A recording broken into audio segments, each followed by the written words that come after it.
우리 모두는 정말 행복하게 살고 싶습니다. 우리나라 사람들처럼 열심히 사는 국민도 많지 않을 겁니다. 열심이라면 정말 자부하는 우리들입니다. 이 땅입니다.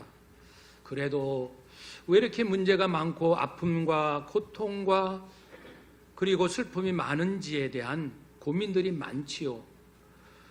근래 한 사회학자는 이 문제를 자기 나름대로 고민하며 나름 원인을 찾은 그런 이야기가 있습니다. 청년들이 결혼을 포기하고 저출산의 문제로 고통당하는 모든 이런 문제들을 포함하여 이런 아픔들의 근저에 그 밑바닥에는 능력주의가 있다. 특별히 시험을 통해 그 사람의 능력을 평가하는 시험 능력주의가 우리 사회에 깊게 깔려 있다. 사실 그거는 이제 일제시대의 하나의 잔재이기도 하고요. 일본도 그렇고요. 그래서 우리 사회가 좀 더 건강한 사회가 되려면 아주 중요한 이야기를 하나 하더라고요. 내 자녀가 잘 되기 원한다면 남의 자식 잘 돼야 돼 라고 생각을 해야 되는데, 그래야 지속 가능하게 사회가 건강하게 선의의 경쟁과 함께 더불어 살 수 있는데, 과연 우리 국민들은 얼마나 그 생각을 하고 있을까 나름 조사해 보니 몇 프로 정도일 것 같아요. 내 자녀가 잘 되려면 다른 집 자녀도 잘 돼야 돼. 그렇게 생각하는 사람이 불과 10% 불과됩니다. 이 땅이. 그러니까 이렇게 불행한 거예요. 그러면은 우리가 다들 겉으로는 점잖하지만, 이 사회가 예의도 있지만 속으로는 내 자녀 잘 되려면 남의 자녀는 그만큼 안 돼야 된다라는 의식이 깊게 깔려 있다는 거예요. 적어도 국민의 30%가 그런 생각을 갖게 되면 사회는 놀랍게 변화될 수 있다라는 그런 사회학적 하나의 제안도 하더라고요. 그래요. 내 자녀가 잘 되려면, 내 가정 잘 되려면 옆집 잘 돼야 한다. 얼마나 그 생각을 할 수 있을까? 보통 사람들은 못합니다. 예수님 믿는 사람들이 할 수 있지 않을까요? 하나님 믿는 사람들이 물론입니다. 오늘 말씀을 통해서 우리가 살아가는 방식이 세상과는 근본적으로 다르다는 것을 확인하면서 새 힘 얻기를 희망합니다. 예수님께서 3번 예루살렘에 공생 동안 올라가셨어요. 2번째 올라가셨을 때 이야기입니다. 7장에 보면요, 초막절이란 절기가 이제 시작되어서 많은 사람들이 전국에서 모입니다. 그래서 명절 중간쯤에 예수님께서 사람들에게 이런 말씀을 하셨죠. 나는 이제 머지않아 이 땅을 떠나서 내 아버지께로 갑니다. 많은 사람들이 이해하기 어렵죠. 아니, 저 예수가 어딜 간다고? 명절 끝날이 되어 갑니다. 다시금 예수님은 사람들 안에 서서 이번에는 큰 소리로 외칩니다. 누구든지 목마르거든 내게로 와서 마시라. 나를 믿는 자는 성경에서 이미 언급한 것처럼 그 배에서 생수의 강이, 이 몸에서 생수의 강이 흘러나오리라. 즉 성령을 받으리라. 그런 말씀을 했습니다. 성령 하나님의 인도함을 받지 못하니까 인생이 외롭고 목마르고 배고프고, 영적인 의미죠. 심령, 마음의 상태를 말합니다. 아무리 이것저것 많이 갖는다 할지라도 성령 하나님의 인도하심을, 성령 하나님의 은혜를 받지 아니하면 인간은 근본적으로 허무하고 아무리 많은 것을 가졌다 할지라도 허탈하고, 우리 아까 장로님 기도하신 것처럼 만족할 줄 모르는 거예요. 아무리 많이 가져도. 예수님은 그 인간의 근본 문제를 아시니까 목마른 자 내게 오면 성령을 주리라 약속을 하셨어요. 사람들이 웅성웅성됩니다. 저분이 누구셔? 그리스도이신 것 같아. 메시아, 구세주. 아니야. 그럴 리가 없어. 그렇지만 사람들이 예수님에 대하여 많이 신뢰하는 분위기입니다. 그래서 이제 종교 지도자들은 예수님의 그 이야기 듣기 싫어서 예수님을 잡으려고 하지만 사람들의 그 마음을 보고 아직 잡지는 못합니다. 그날 사람들은 다 집으로 돌아갔고 예수님은 그 밤에 감난산, 예루살렘에서 가까운 작은 동산이 있어요. 그 감람산에 가셔서 가끔씩 그러하셨듯이 기도를 하십니다. 밤에 깊이 기도를 하시고 다음날 아침이 되었습니다. 이른 아침. 예수님은 항상 어느 때 정하시지 않고 감동되시는 대로 이른 아침이든 저녁이든 낮이든 이렇게 들이든 성전이든 복음을 전하십니다. 한 영혼 더 구원하시려고. 그래서 이른 아침에 예루살렘 성전에 들어오십니다. 그런데 이 당시 산헤드린, 요즘으로 말하면 국회의원들입니다. 당시 이스라엘의 국회의원과 같은 높은 신분을 가진 대제사장, 서기관, 바리새인들이 웬일인지, 보통은 아침에 일찍 출근도 안 하고 일하지 않고 어떻게 성전에 그들이 왔지? 음모가 있었습니다. 예수님을 이제 모함에 빠뜨려서 꼬투리 잡아 죽이려고. 그래가지고 있었던 사건이 우리가 아는 그 유명한 간음하다가 현장에 잡힌 여인을 예수님이 지금 새벽 이른 아침에 말씀을 전하는데 여인을 딱 데리고 옵니다. 이 여인을 밀쳤겠죠. 꿇어! 막 그랬을 거예요. 그 분위기를 상상할 수 있습니다. 그러면서 예수요! 자, 간음한 이 여인을 우리가 현장에서 잡아왔는데 자, 율법대로 돌로 쳐 이 여인을 죽일까요 말까요? 대답해 보시오. 중간 생략하고 결론만, 예수님은 누구든지 죄 없는 사람이 먼저 돌로 치시오. 그러니까 돌로 치는 것은 율법대로고, 그런데 죄 없는 자, 이건 예수님께서 새롭게 하시는 말씀이에요. 사람들은 돌로 쳐라 이것만 알고 있는데 예수님은 사람들의 마음이 얼마나 교묘하고 완악하고 고집스럽고 자기 중심적인지를 아시기 때문에 죄 없는 자가 먼저 치라 하니까 양심의 가책을 받아 어른들로부터 젊은이에 이르기까지 한 사람씩 성전을 떠납니다. 양심의 가책을 느끼고, 아이쿠, 나도 사실은 죄 많이 졌는데, 아이쿠, 뭐 나라고 간음 안 했나? 나도 간음했는데, 나 남의 재산 빼앗았는데, 나와 부모님께 효도 못했는데, 아주 불손한 자식인데, 아마 여러 가지 죄들이 막 떠올랐을 거예요. 그러니까 부끄러워가지고 슬금슬금 다 떠납니다. 이제 그 성전에 예수님과 여인만 남습니다. 여인이요, 나도 당신을 정죄하지 않습니다. 정죄할 수 있는 그런 위치에 있지만 정죄하지 않아요. 다시는 죄짓지 마시오. 이렇게 사람을 살리시는 예수님의 모습을 볼 수 있습니다. 예수님은요, 사람을 멸망시키러 오신 것이 아니라 죄인들을 이렇게 용서하고 죄인들을 구원하고 죄로부터 벗어나서 거룩한 삶, 제대로 인생을 멋지게 살아보라고 그 말씀을 주시기 위하여 오시지 않았습니까? 그렇습니다. 그래서 이제 그 여인과 이제 헤어지고 시간이 좀 흘러서 성전 나가면은 안뜰이 있고 또 나가면 바깥뜰이 있는데 거기에는 여인들도 출입할 수 있고 하나님께 예물을 드릴 수 있는 헌금통이 있습니다. 13개가 있어요. 헌금의 그 항목이 여러 가지 있습니다. 우리도 최소한 11조, 감사 또는 작정 주일도 있고 건축헌금 드리는 분도 있고 구제헌금도 있고 하여튼 이 용도에 따라 있듯이 그 당시도 한 13개의 용도가 있습니다.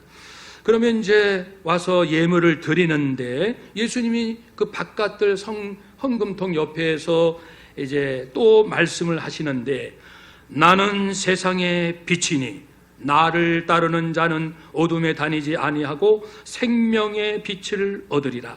한번 따라 합시다. 나는 세상의 빛이니 생명의 빛을 얻으리라. 아멘. 생명, 그러니까 어둠을 물리칠 수 있는 빛, 생명 얻은 자가 빛 가운데 삽니다. 인생이 불안하고 답답하고 혼란스럽고 두려움과 불안이 있는 이 모든 것들이 어둠이에요. 그러나 예수 생명을 받으면, 예수님을 알면, 진리를 깨달으면 그런 모든 심령 안에 있는 것들이 하나씩 하나씩 정리가 됩니다. 깨끗하게, 깔끔하게. 그래서 하나님의 그 평안, 예수님께서 주시는 평강을 얻을 수가 있고, 사람을 초월하고 물질, 환경 모든 걸 초월하여 예수님처럼, 예수님과 100% 같지는 않겠지만 상당히 사도 바울처럼 주님 닮아서 인생은 살만해요. 당신 그렇게 가난한데요? 아, 그래도요, 가난한 건 맞아요. 근데 난 정말 살만해요. 주님과 함께 사는 법을 배웠기 때문입니다. 그렇게 고백할 수 있도록 하신다는 뜻이지요. 이제 그리고 나서 우리 예수님은 다시 말씀을 하십니다. 내가 곧 아버지께로 돌아갈 때가 되었다. 사람들이 나를 찾는데, 너희들이 나를 찾는데 너희들이 죄 가운데 죽어가는구나. 메시아가 어떤 분인지, 그리스도가 어떤 분인지를 제대로 알아야지 이 식민지에 있는 나라를 독립시킨다든지, 가난한 우리를 부자로 만든다든지, 나에게 권력과 명예를 준다든지, 예수 믿으면 그렇게 될 거야 라는 식으로 믿지 말라는 겁니다. 메시아, 나는 그걸 주기 위해서 온 것이 아니라는 거죠. 죄에서 거듭나도록, 용서받고 저주받지 않도록, 지금 죽어도 죽음 이후에 심판이 있는데 심판받지 않도록. 죄 없는 사람이 솔직히 저도 죄가 늘 많아요. 그러나 예수님께서 나의 과거, 현재, 미래의 모든 죄값을, 우리 예수님께서 죄 없는 거룩하신 그분이 나의 죄값을 대신 받아 대신 저주 받으셨음을 제가 진실로 믿거든요. 진짜로 믿어요. 이정곤 목사는 예수님께서 자신을 위하여 예수님께서 대신 저주받아 죽으셨다는 것을 진실로 믿고 있습니다. 저는 진실로 믿고 있습니다. 우리 서로 늘 믿지만, 오랫동안 믿었지만, 우리 서로 한번 도전적으로 서로 질문해 봅시다. 진실로 믿으십니까? 다시 한번요. 진실로 믿으십니까? 이제 대답을 스스로 정말 진실로 합시다. 깊이 합시다. 거짓 없이 합시다. 하나님, 저는 죄 덩어리인데요, 지금 죽으면 이 죄, 몸은 사라지지만 죄값은 없어지지 않아요. 영혼은 죽지 않아요. 그러니 이제 하나님 앞에 심판받지 않기 위해서는, 멸망에 이르는 심판받지 않기 위해서는 이 죄값이 해결돼야 하는데, 주님의 약속대로 저는 진실로 믿습니다. 제 믿음 아시지요? 라고 우리는 나가야 되는데, 그 당시 예수님과 주고받는 그들은 그러지 못하고 있는 겁니다. 유대인들이 무슨 말씀이야? 예수를 찾다가 우리가 죄 가운데서 죽는다고? 예수님은 계속 말씀하십니다. 잘 들으시오. 여러분들은 아래에서 났고 나는 위에서 났습니다. 여러분은 이 세상에 속했지요? 나는 이 세상에 속하지 아니했습니다. 나 예수는 하나님께서 보내셔서 이곳에 왔고, 그리고 이 세상의 잘못된 가치관, 습관, 문화, 이것을 따라가는 사람이 아닙니다. 아닙니다. 나는 이 세상에 속하지 아니했습니다. 그러면 예수 그리스도를 우리가 믿고 따르기 이전에 옛사람의 모습은 에베소서 2장에 표현되어 있습니다. 그때는 허물과 죄로 하나님의 심판 아래 영혼이 죽은 상태였다는 겁니다. 그러고 또 이 세상 풍조를 따르고 공중의 권세 잡은 자 사탄의 영향 아래 하나님 앞에 불순종한 삶을 사는 자였다는 것이죠. 예수님은 나는 아니거든. 나는 그렇게 사는 자가 아니야. 나는 하늘부터 왔어. 하늘의 진리를 가지고 왔고 너희들하고 나는 다르다. 24절에서 예수님은 그러므로 내가 너희들에게 말한다. 너희가 너희 죄 가운데서 죽으리라. 내가 분명히 말한다.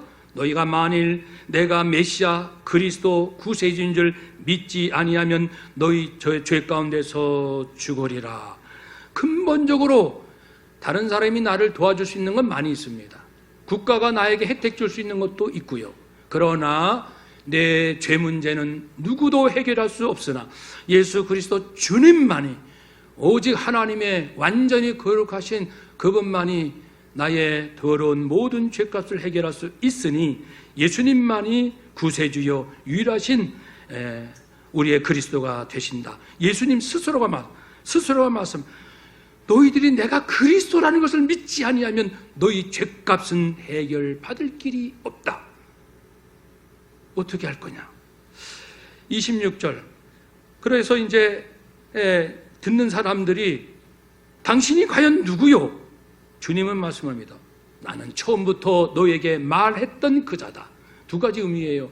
아담 타락 이후로 하나님께서는 노아, 에녹, 노아, 아브라함, 많은 믿음의 선지자, 구약 성경 보세요. 얼마나 많이 하나님께서는 이스라엘 백성들에게, 때로는 이스라엘의 적국인 아수르의 니느웨 백성에 이르기까지 하나님께 회개하면 멸망에서 건져 주겠다라는 말씀까지 전하시지 않았습니까?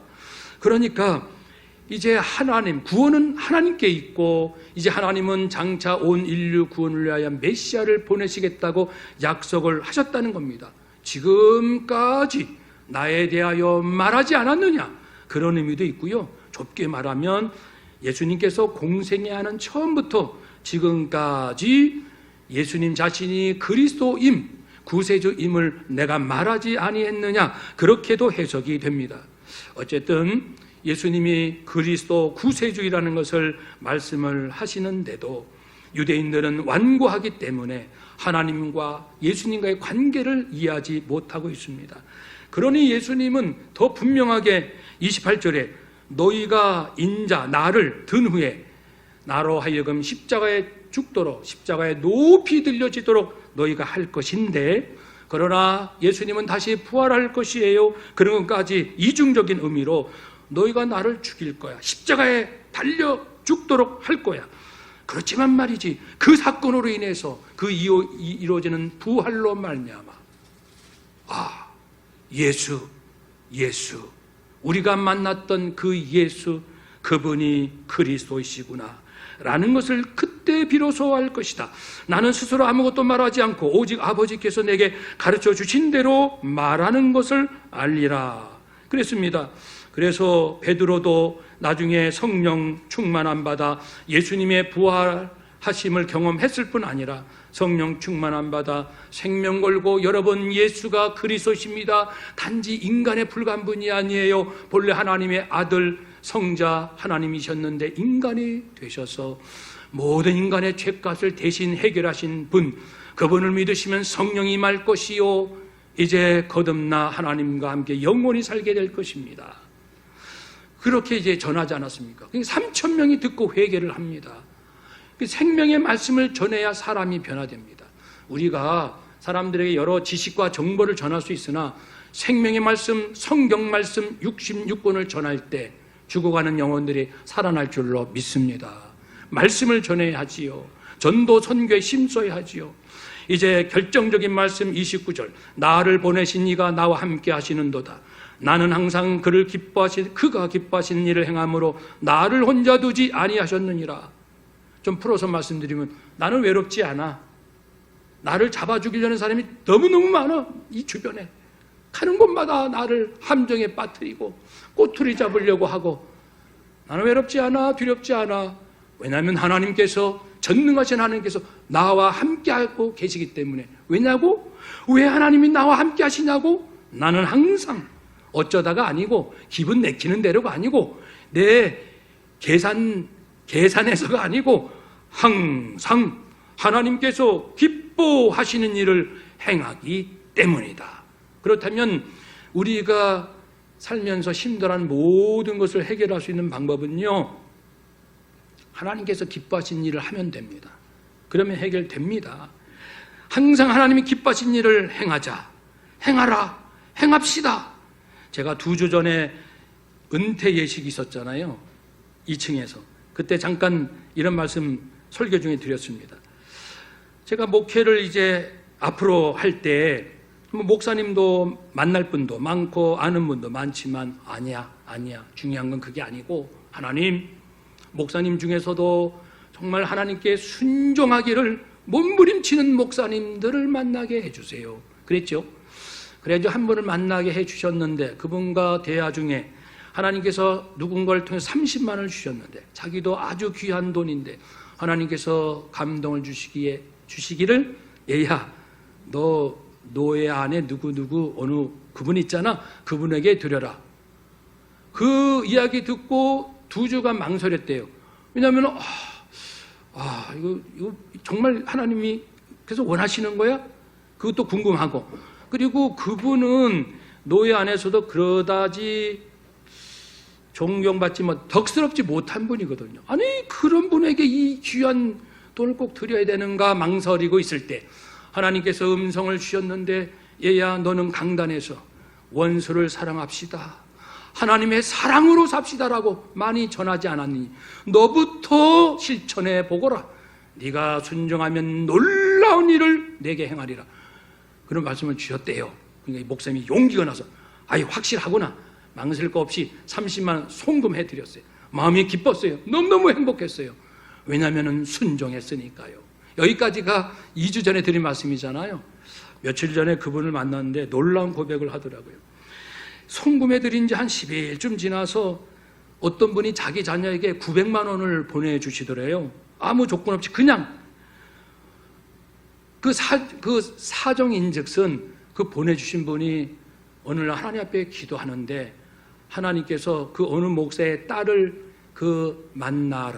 만나서 무슨 사정이 있냐고 물어보라고 하시더래요. 그분이 늘 기도하는 분이에요. 그러니까 그래서 그분을 만나서 이 목사님도 모르는 분인데 이제 자기 자녀를 만나서 혹시 무슨 일 있으세요? 하나님이 만나라고 하시는데 사실은 제가 경제적 물질로 큰 어려움 가운데 있습니다 라고 솔직히 말씀을 드렸죠.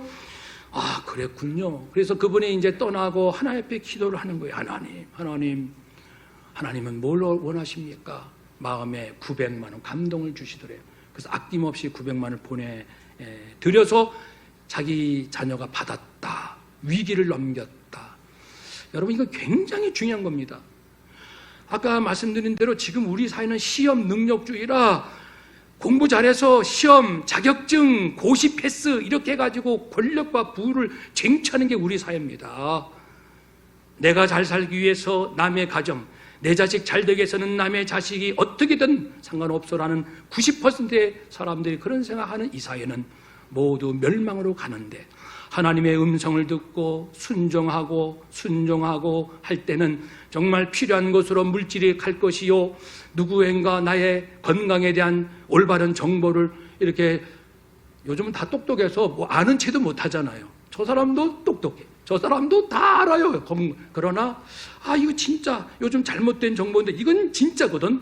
그래서 아니야 괜히 잘난 척하는 거. 근데 감동을 줘서 누구에게 이 올바른 정보를 전해 주었으면 이런 감동이 오면은 우리가 순종해야 된다는 거예요. 그러면 그분이 올바른 건강 정보를 듣고 그동안 잘못했던 것에 돌이켜서 제대로 건강을 지키거든요. 이런 식입니다. 하나님은 자기 백성이 행복하게 살기 원하시죠. 모두가 잘 살기를 원하시지 않습니까?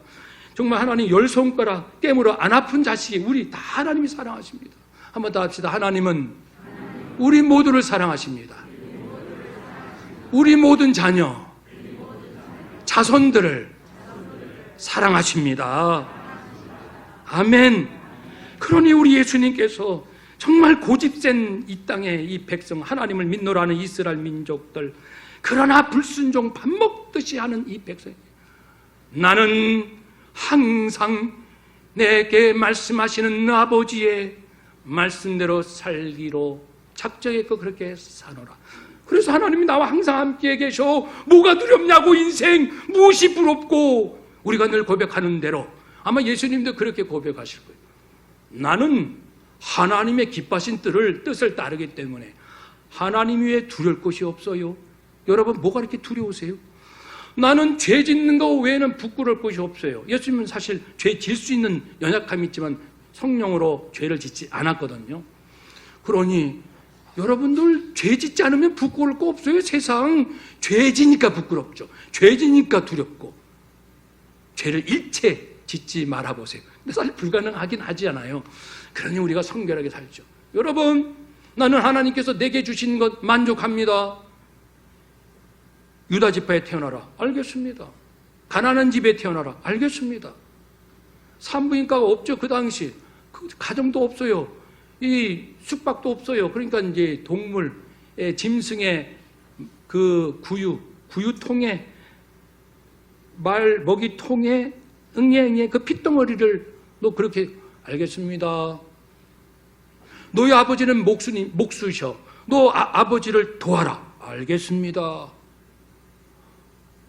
아유, 저도 인생 있다고요? 제 인생. 왜 아버지 일을 돕습니까? 요즘은 충분히 그럴 수 있잖아요. 예수님은 아버지가 하나님이 원하신다면 그 길 가는 거예요. 하는 일도 안 하는 일도 가는 것도 안 가는 것도 그렇게 살아왔다는 것을 고백하지요. 그러니 하나님이 인도하신 것으로 만족하다고 합니다. 그래서 예수님 안에 있으면 우리도 만족해요. 예수님 밖에 있으면요, 얻으면 얻어서 불안하고 얻지 못하면 마음이 그래서도 불편하고, 아니 왜 이렇게 삽니까? 우리가 대한민국 국민들 그렇게 열심히 살면서 우리 자녀들 왜 이렇게 행복하지 않다라고 얘기합니까?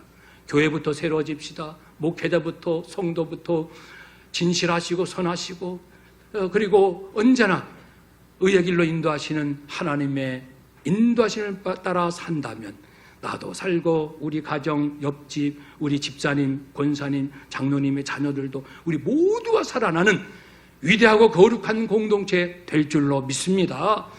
그러니까 누구 원망 탓할 필요 없습니다. 인생에 불안하고 두려울 때 그때 무릎 꿇는 거예요. 지금 뭐 때문에 불안해요? 자식 때문에, 돈 때문에, 직장 때문에 불안해요.